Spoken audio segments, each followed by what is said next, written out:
O conde Shedo Mijatovic, ministro plenipotenciário da Sérvia em Londres, era um cético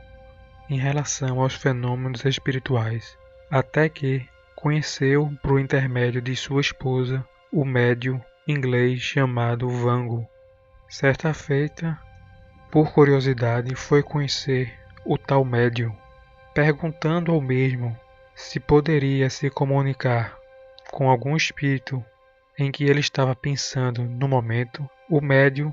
respondeu que algumas vezes sim, mas nem sempre isso ocorre, e que ao contrário, frequentemente se manifestam espíritos que não são solicitados pelos experimentadores, mas de toda forma se colocou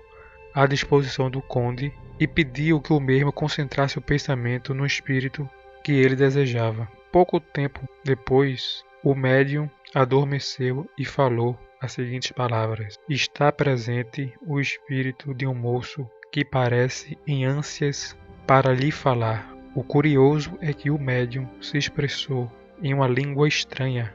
e a entidade que se expressou por intermédio do médium não era a pessoa que o conde estava pensando. O conde estava querendo se comunicar com o soberano sérvio que morrera no ano de 1350, e quem se comunicou foi o jovem rei da Sérvia Alexandre I, que morrera no ano de 1903, e se comunicou na própria língua sérvia, língua essa que o médium nunca tinha estudado antes, configurando um fabuloso fenômeno de xenoglossia, ou seja, falar línguas estranhas, desconhecidas do médium. A tradução para o português da frase em sérvio dita pelo espírito é: "Peço-te o favor de escrever à minha mãe Natália,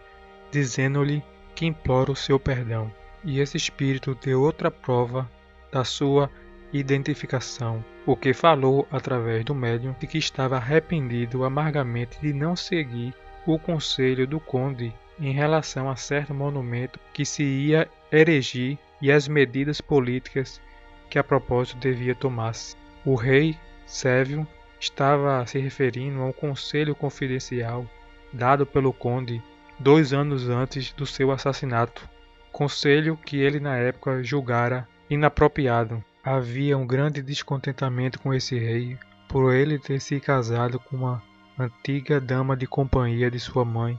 e pelas suas políticas arbitrárias.